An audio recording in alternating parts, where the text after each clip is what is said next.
On this week's Vero Beach Social Media Pop-Up Podcast, we have Nick and Angela Novak, owners of Filthies. We talk about starting a business as kids, the local music scene, and how Vero Beach social media has helped this young couple thrive. Take a listen. You're going to love it. I guarantee it. Here we go.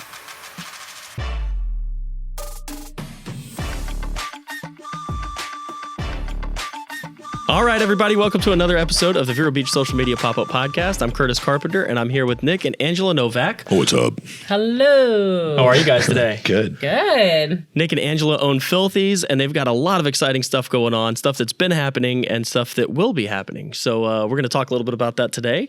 But first off, you guys are doing well today, huh? I think so. It's another beautiful day. Where are we right now? Oh, we're at my mom's store, Leather and Oak. This place is pretty cool, isn't it? Yeah. It's awesome. Yeah. It's How like long has this place been open? Just since February. Okay. Yeah. All right. February we opened up, and I don't know, we call it like a little niche-y. We've tried not to call it a thrift store, but that has bitten us. So it's now a thrift store. So now it's a thrift store and we're much busier. Yeah, it's just, I want to say that everything is curated by her. She goes through, she picks, she finds, so things aren't just dumped off. It's not dumped off garbage, that people are just clearing out a house. So, people really seem to like it here. I love it in here. I love it. We, if you guys are just listening to this, it's kind of hard to describe what we're looking at, but you've got a lot of pillows over there. If it's a lot of Christmas stuff going on. I mean, there's just an amazing selection. If you guys are watching on YouTube or Facebook, I'm sure Andy's going to get some B-roll of this place. And again, if you want something here, you better come get it, because I imagine that stuff turns over pretty quick here, right? It does, and she's bringing stuff in every day. Every day, turnover. Obviously, everything's gone to Christmas, as the whole world has. And we're just under this beautiful thing here of ornaments, and it'll look great on someone's tree.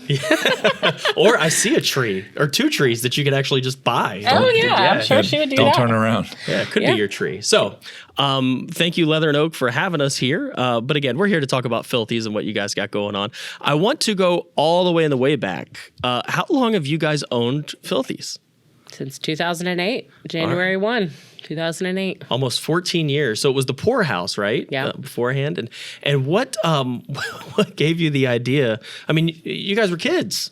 What gave you the idea to buy a bar? I mean, I think we're still kids. Well, we're still kids, but 14 years ago, you were even more so kids. I don't like that. Definitely not kids anymore. Just kidding. But seriously, I mean, how old were you guys when you guys bought? 21, 24. 21, yeah. 21 and 24. I mean, so you were barely able to drink, and I legally. never, and I didn't drink. Yeah, she didn't drink at the Didn't time. drink at the time at all. This place corrupted her. Yeah. So seriously, what made you guys say, all right, we're going to buy this place? Just I guess it's the business we've always been in. We had an uber amount of confidence in ourselves. Angela wasn't even going to be involved in the beginning. It was myself and my brother-in-law and his little brother. And it was kind of like, don't bring Angela along. We don't, girlfriends in business don't work out. We were kids, we were young. And I think we were open maybe 3 months. And I brought her in and just kind of gave her a rough around the edges bartender treatment. So she kind of knew what she was doing back there. And it was like a duck to water. Yeah. It was the best thing I ever did was bringing her in. It's amazing what rules you'll bend to just get a bartender. I had to go against my partners in the beginning and say, "Hey, I think this is a pretty good idea. I don't think she's a schmuck, so we should roll with her." Did you guys? The best thing he ever did. I love that. Not having kids, not marrying you, not buying the bar, not any of that. It's the best thing I ever did was bringing you in. It all comes in steps. So as you get healthy and sober, as you get older, you say the best thing is always the first thing you did. Because it's like steps, like, well, I quit smoking first and then I stopped drinking. The kids were in between that. So it's all in steps. So it was like teaching her and bringing her on. That was the first key. That was the catalyst. That was the first thing else. you needed. It's like it's a 24, numbered lock. You got to get all your numbers. And without number one, you can't go to number two. No, 100%. I love it. I love it. So, I like that. So, all right. So you guys buy Filthies in 2008. I remember coming to I would call them punk shows or rock shows or whatever 100%. inside. It was a totally different place. You could smoke in there. I mean, it was for lack of better terms, and excuse me if I'm being offensive, but it was a grungy place. Yeah, that's a nice way to put it. Not so much anymore. Well, we had no money in the beginning. Right. I borrowed money from my dad for TVs and paint. Okay. And that was about $1,500. Right. It took me about 3 months to pay that back. Right. And that was it. We figured if we changed the colors, put different stuff on the walls, and just roll with our own thing. We built a little stage. Yep. Didn't know anything about putting on a show. Didn't even have monitors. Our first show, a band showed up from out of town, and they were like, "You guys don't have monitors?" I was like, "What is monitors? This is punk rock. Get up there and play, boys!" Right. Like completely green to the scene. And that's when we opened a Musicians of Friend account. Yeah, that is true. We started having some of that. But Just learn as you go. yeah, man, we were just kids throwing parties. And I always tell everyone we were super selfish. We threw parties for ourselves. Thankfully, everyone else came. Right. That was it. I mean, I remember, I don't know if it was day one in 2008, but I know 08, 09, 2010, I was definitely in there for some really, what I thought was cool shows. I mean, you were bringing local, semi-local bands from Orlando, Fort Lauderdale, Gainesville, maybe. And then it started getting a little bit, like I remember the Green was here. I mean, they're out of Hawaii. So I'm like, wow, that's really cool. We had a lot of cool want stuff them to that come no back. one knows about, that didn't know about. Things that sell out in California that had maybe 50 people at them at Filthy's. Pacifier, the band Pacifier. Yeah. We had Pacifier 3 times. The most people that ever saw Pacifier for free in Filthy's was maybe 30 people. Right. Pacifier and Stewart does 400 sold. Right. How about Three-Legged Fox? Three-Legged Fox. I remember knew, seeing them. And no one There knew. was 10 people there, and it was your mom's birthday, so they sang her happy birthday. Oh, yeah. I mean, things like that. We got to have really intimate shows with really cool people. We also had some home runs as well. Right. But, you know, in the beginning, we didn't really know what we were doing. So we were just, like I said, again, drawn for us. Like, what's going to be cool for us? This is cool. Are we going to make money? I don't know. Who cares? Who cares if we make money? We have no bills. Let's just you know we're what I mean? young. We can take chances. That was We back when the rent was didn't care. $750. Right. Yeah. We Like our house rent, you know, that's different. we didn't have a worry in the world. No. So then I remember Filthy's kind of evolving. The stage goes away. You guys build another bar. You rebrand. It's not Filthy McNasty's anymore. Now it's Filthy's, Fine Cocktails, and so forth. What prompted that? I mean, we just got really passionate about cocktails is what happened. And we were traveling all over the place. We traveled, I think, several different places, and then to New York.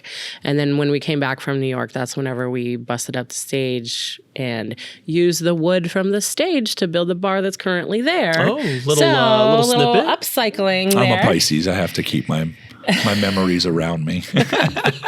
I don't know anything about how the stars align and all that stuff, but I'll take your word for that one. Sure.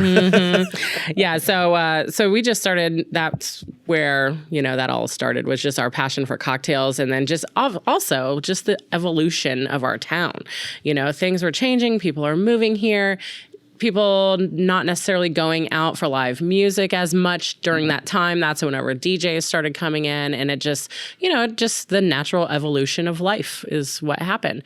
And I mean, I don't even remember what year that was, but I just found my very first ever cocktail menu. Really? And I looked at it and I'm like, I can't believe I had 40 cocktails on a menu. Like, what the hell was wrong with me? But A bartender's worst nightmare. Oh my God. And they all knew him. It was awesome. We loved it, you know, so I'm probably going to bring back some of those actually.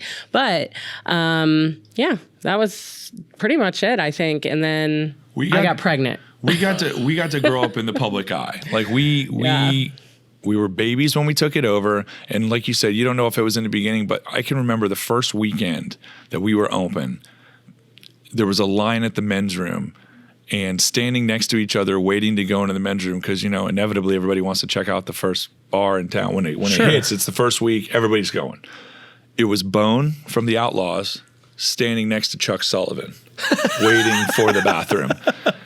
And I was just like, God, this is the weirdest business. It's just so strange to me. But I was like, all right, we're connecting, And then we kind of just did our own thing, and we were there for the party. We were not trying to make $1 for the first 5 years. We didn't care about making money. Right. If we had enough to go to 7-Eleven after we partied all night and get a Cuban and a bag of chips, we knew we'd make more money tomorrow. Right. So that was never our big concern. Yeah. No, that's this is a compelling business story. And what I want to let the listeners know, if you're still with us 10 minutes into this thing, is I've always looked up to you guys. I mean, when I started Citrus 3 back in 2016, I called Nick, and Nick would come into the office once a month or so and just, bend my ear on stuff. I mean, business advice. When I started this back in August, I mean, you guys, I think, Angela, you were the first one that I talked to about promoting the Bad Fish and Ballyhoo concert. That was probably our first ever real gig as a business.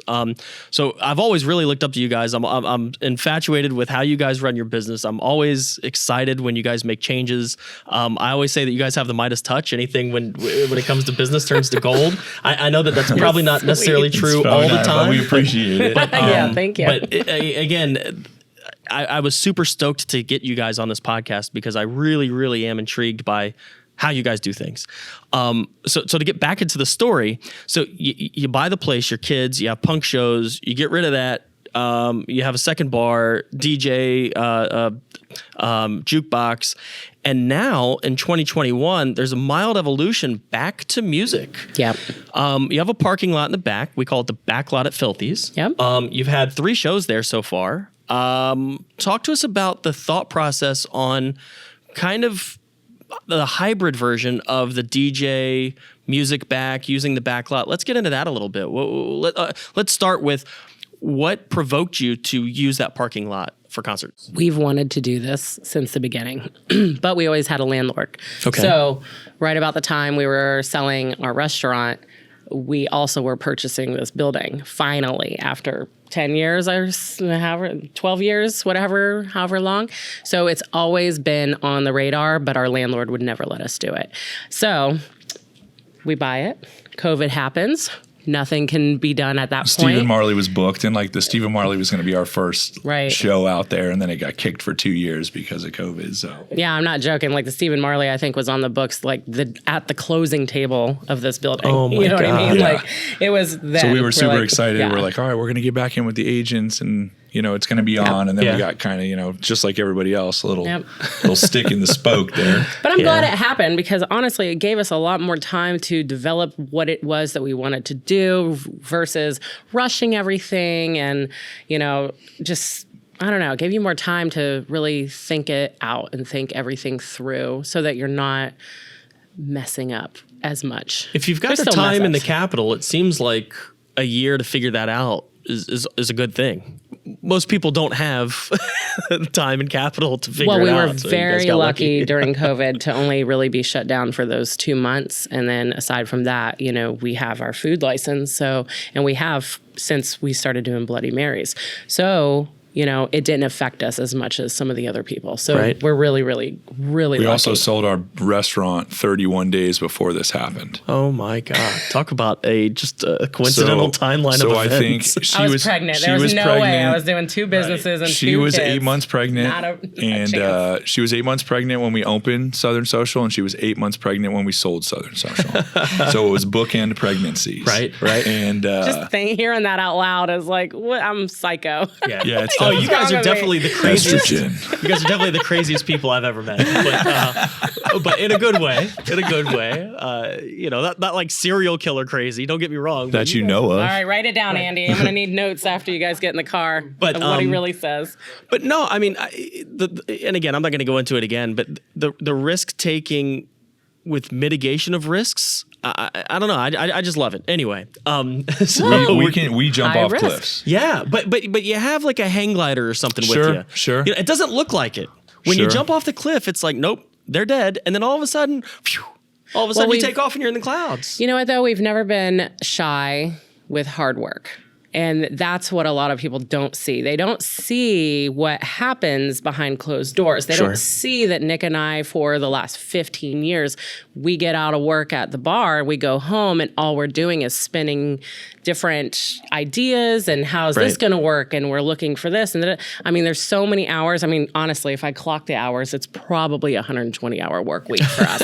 It's ridiculous. We're constantly dealing with ideas and putting out fires. Well, I was going to say, you're it's talking just about the proactive part of it, but a lot of this is reactive too. I mean, bartender quits or a manager leaves or something happens. There's a fight in the bar. I mean, every day there's something. Yeah. That's why you just have to spend that time on all the contingency plans that need to be put in place. I mean, everyone people are just completely unstable these days. So you just don't Including us. know what's going to happen at any point. I mean, shoot, everyone had a great time this last weekend for the show. They didn't know that we had 2 people out of town, a bartender in the hospital, and another girl sick. And then I had to bring in people that I've not even met to bartend just to get through the night, you know? And I mean, it's just business as usual. Bring our kids to the show because we had no babysitter. Because our grandmas wanted to see the band.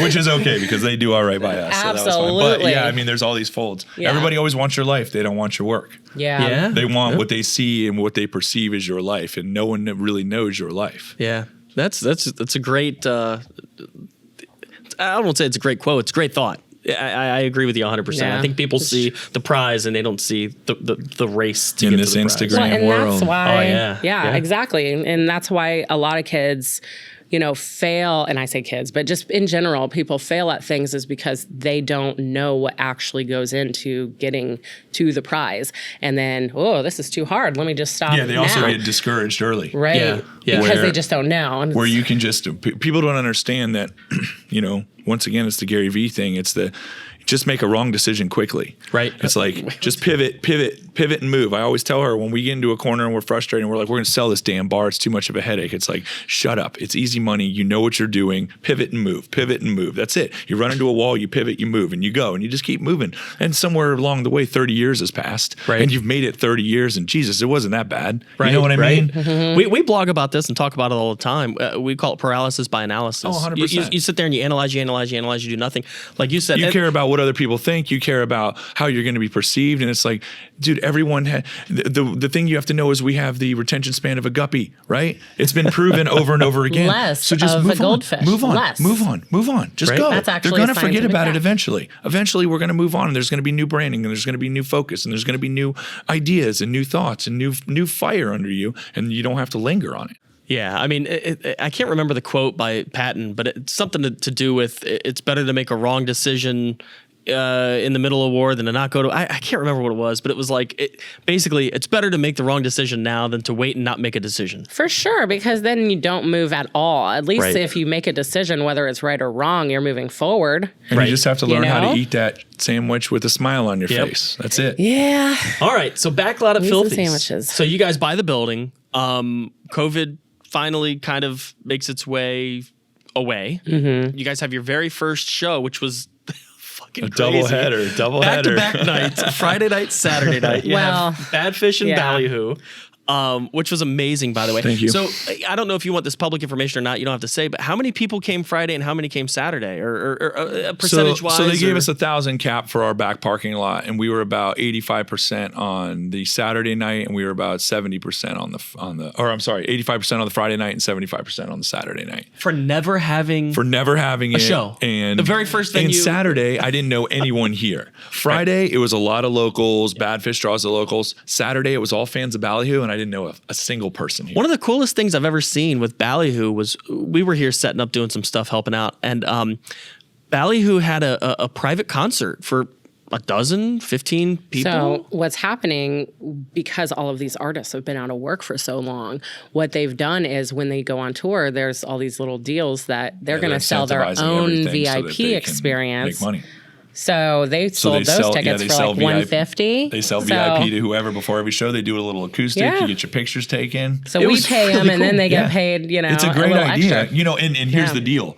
Zach Brown Band does it. Right. Garth Brooks does it. You know what I mean? Why can't Ballyhoo? Metallica does it. So why do you feel like a schmuck if you're Ballyhoo doing Right. it? You know, No, I- the big dogs do that stuff. Oh, it was great. And the people that bought the They were VIP so tickets, happy. they stood out front for 45 minutes waiting for that door to open so that they were first ones in. Yeah. And so they're like uber fans. And what was nice about Ballyhoo is they didn't go any further south this time. So we So had a everybody lot of came. people from down south come up, which is good. You know, we've got a lot of people coming to the area, a lot of commerce coming to the area. That's great locally, you know? I Yeah. mean, they're not just coming to Filthy's. I mean, how many times do you go to anything and just go to that one place, you know? If Right. you go to Disney, you're getting into a hotel, you're going to dinner, you're going to have drinks, blah, blah, blah. So tourism dollars coming in. correct. Love it. Correct. You know, and yeah, it was wonderful. It really was. But again, it all boiled down to marketing and feet to the pavement and getting posters out and Driving going to 3 the right counties people. and Yeah. giving out tickets and posters and letting Yeah, everyone know it's a about the hustle. shows. It's a hustle. It's a man. hustle for sure. It was cool, man. I And mean, our Facebook ads were fantastic. Thank you for reach social media. We specifically said not to say that. Yeah, we're gonna definitely have We're to breaking all the rules clip today. that out and run that as a as an That's ad. its own and say something like, commercial. Nick and Angela Novak really believe in Facebook ads so much. Why don't you? Something like that. No, it was really, really cool. I remember talking to you about the concept, and I'm like, wait a minute, where are you going to do this? In the parking lot back there? I'm telling you, if you haven't seen it, and Andy, maybe we can get some clips or something, B-roll clips or something. We'll splice some in for sure. Yeah, of this into this podcast. We'll have some clips, but the stage, I mean, when I That say this drone was footage that you guys got was yeah. fantastic. when I say this was big league, this is fucking big league. Well, we did really not cool. mess around. Like, I mean, I'll let Nick speak to this, but we brought in a professional company to come in and do the production. We brought in a production manager. Yeah, we did not mess around. And you really don't realize how big it is back there until there's a massive stage. Well, when you said, one of you said 1,000 tickets back when we were talking, it was you, Angela, Yeah. when we were talking about doing ads for it. And I'm like, 1,000 people can fit back there? Like, Yeah. are you crazy? I don't think 1,000 people can fit back there. But lo and behold, I think 1,600 can fit back there. All right, we're going to keep it 1,000. Nick won 1,600 That for the next one. 885 number looked rather small. There was plenty of room to breathe. So you guys had Bad Fish and Ballyhoo, which is a younger demographic, 21 to 35, 21 to 40 maybe. And then you turn around and like 4 weeks later, you have, well, your band. Yep. The Dickie Fredericks Band. We're going to get to that and talk about that a little bit. But then you have the Long Run, which is an Eagles tribute band. Totally Right. not the same demographic. Right. So we're kind of firing up all different demographics here. So we have Saliva coming December 5th, and that's going to like be a different, third, a right? tertiary Exactly. demographic. December So we 4th. want to kind of we want to kind of watch how it it reacts and who comes and how the town perceives it. And you saw there was chairs out for the Eagles, Right. Because the average age is 60. That's coming for the Eagles, and there was 200 chairs out, and those chairs were full by 7:00. Yeah. So it's like. Yeah. Okay, now next time we know, okay, do we sell chairs as a ticket? We're kind of just devising our plan here because we just don't know. Sure. So, Kind of like when you bought the bar. absolutely. Let's try it.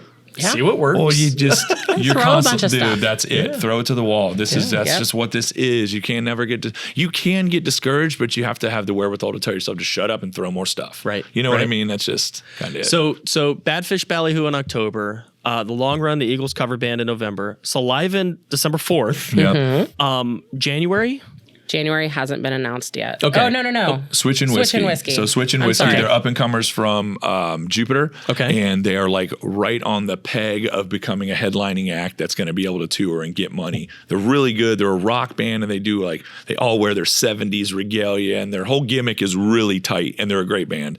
And a lot of people do know them. So All right, so We're Switch gonna and try Whiskey, and throw that's that. January. Do you have a date?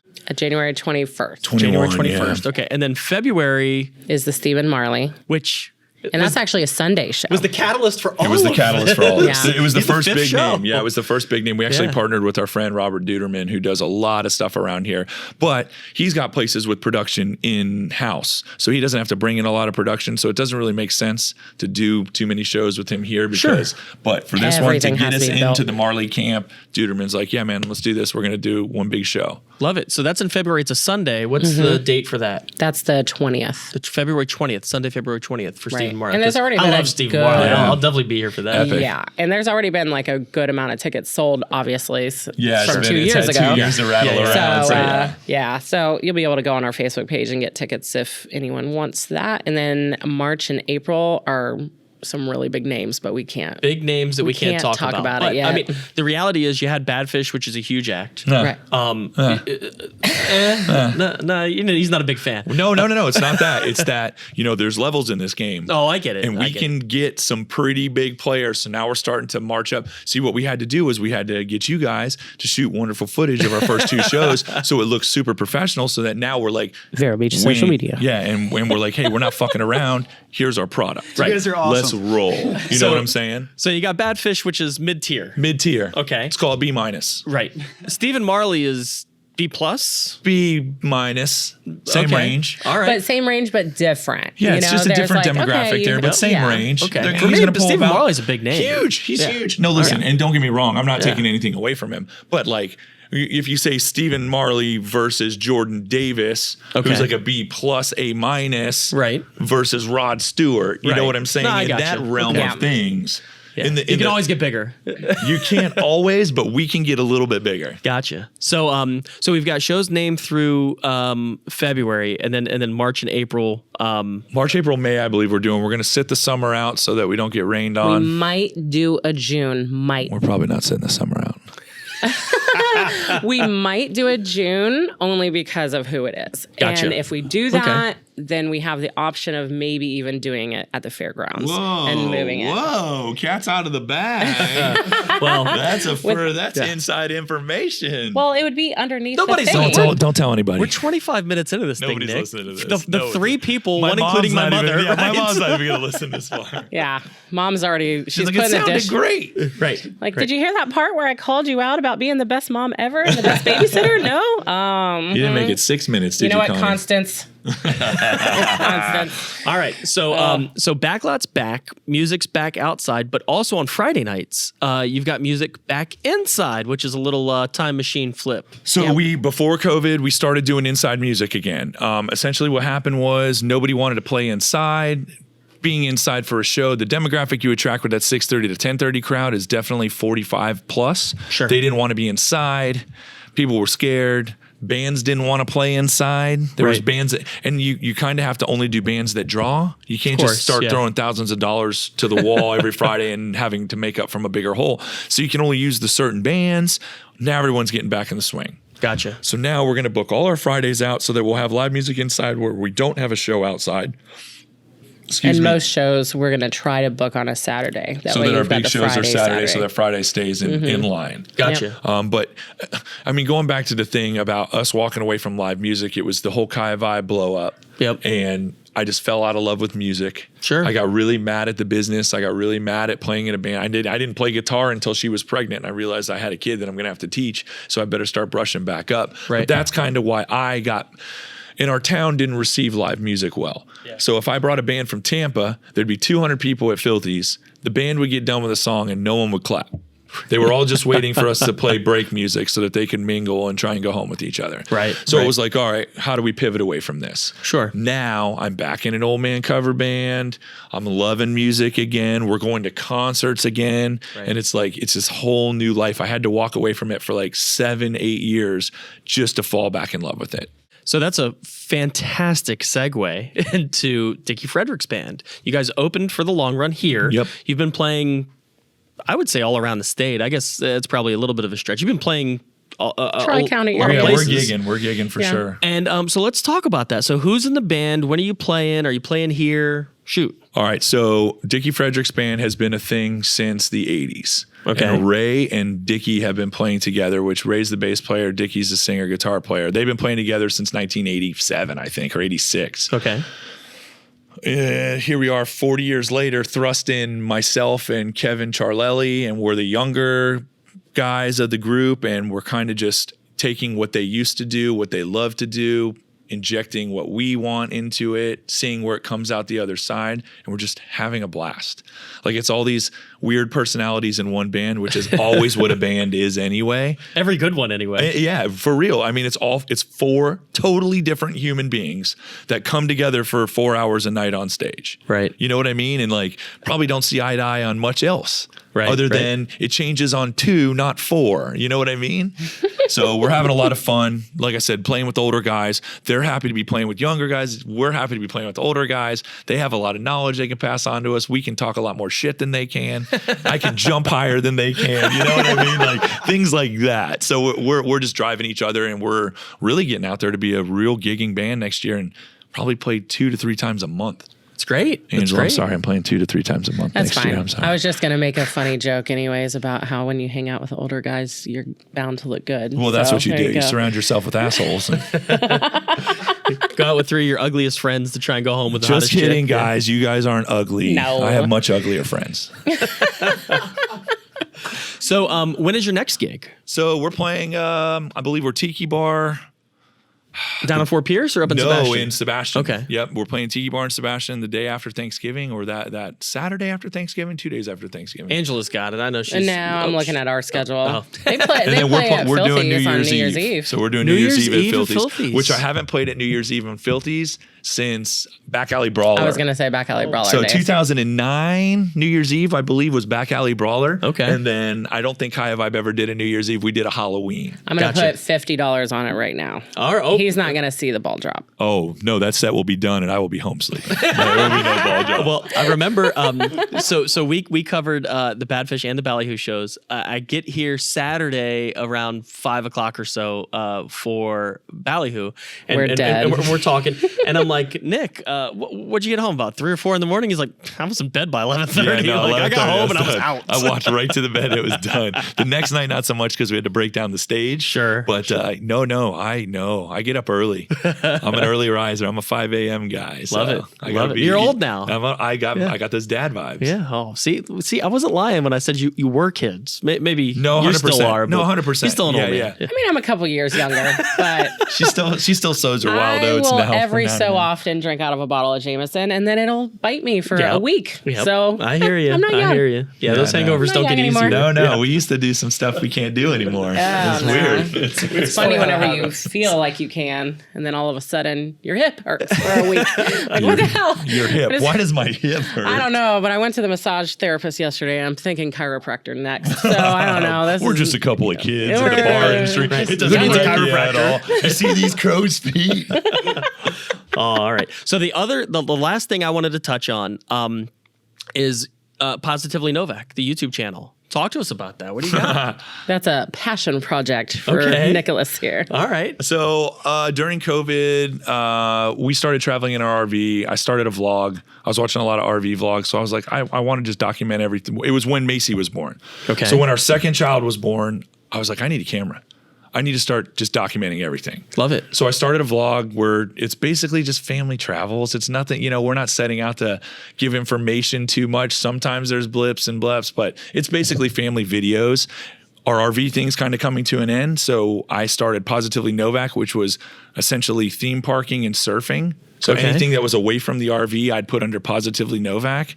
And now it's grown to be like, Just our family reels. it's our family thing, Yeah. but like I Yeah. also put a lot of like personal. I've put some like personal stuff up there, like memorials to my grandfather that died, and like I did a phone consultation with a famous bodybuilder about like my TRT use. So like that stuff's up there. So it's kind of like all over. Sure. And it's just kind of me making stuff for my family to enjoy if I ever do get the terminal cancer and die next week. You know what I mean? Yeah, Before right. they tell me I'm going to die and I have to rush to make content, You've got I want it. to put all this stuff out there so my family has it forever. And honestly, it's the best thing ever. It really is. It's annoying to me. I don't like when he's like, here, It's very annoying take the to her. camera, go get this on film. It's like, I just want to live in the moment. She does not want to film.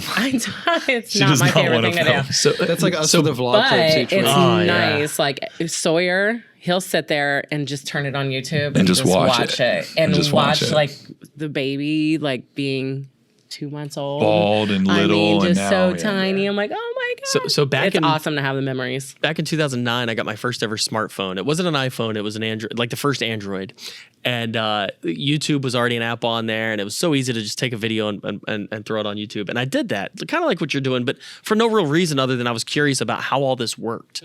And that lasted 6 months or a year or something like that. And my oldest son was born. I think my youngest had just been born or was about to be born or something like that. But anyway, I still go back and I watch those videos. They're almost 12 and 13 now. And I go back and I watch those, and it's almost a tearjerker. You're the going best to love thing it. ever. You are going to love it. And I wish I'd stuck with it and did it more. But like Andy was saying, the frustration with, God, the camera out again. We do a weekly vlog, and it is unbearably like annoying, but you got to stick with it. Like you said, the Gary Vee Dude. method, just stick with. I went to Mr. Olympia and everything I shot, everyone was green. I got interviews with all these famous people and we're all green. We all look terrible. I'm like, how does that even "What? happen? I don't know. I don't know, A but we button did- got hit in my pocket. I don't know. But we've been trying to figure it out for the last month. I'm just buying a new camera. I might be able to gotta help be you out it. with that, actually. Gotta be I might be able to okay. just convert the color space. No, we're getting a new camera. That's I was always gonna it. say I'm Vero done Beach with the social media. Sonys We'll fix your forever. shit. That should be our tagline. Vero Beach social media. We'll fix your shit. We'll fix your shit. I like it. It's like Nick Burns. It's company to the point. computer guy. It's to the point. There's no real, set guideline of what you do. You're just gonna fix We everybody's just shit. fix your shit. Yeah. So we're working with an investment group called Raymond, and their tagline is "Empower your purpose." And I'm like, what the fuck's that mean? What the fuck does that mean? And it was like, it's purposely vague. And it's like, okay, like, sure, all right, then it sounds good. but I like Vero Beach social media. We'll fix your shit. Yeah, I'm like it. Not very vague. Pretty on there. pretty on point. But Yeah, it's like, pretty all on right, there. fix Oh, your it's very car. vague. Yeah, Yeah, Excuse yeah, me. well, Hello. no. I have a leaky sink. Yeah. No, that's But not also, your I need a social media ad. Andrew's tall. Come hang this. I only got one good arm, though. Oh no, it's the hip. It's the hip. It's You got the arm. You're I got see, the we're hip. not kids. None of us are kids Lord. anymore. So Man. that's all I had. Do you guys want to add anything?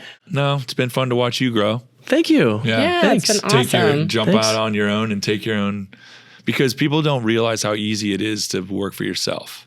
They're too Easy afraid. and hard. They're just too afraid. Well, It's sure. easy and hard. There's no Yeah. guidelines, so you're Yeah. kind of writing your own book. You have to have drive, and you guys know that better than anybody. You can't give up. Yeah, I mean, no matter. Oh, it's 11 o'clock at night, and there's an issue. Yeah, Sorry, you got yeah. to fix it. You got to There's fix no it time exactly. clock. No one's Yeah. coming.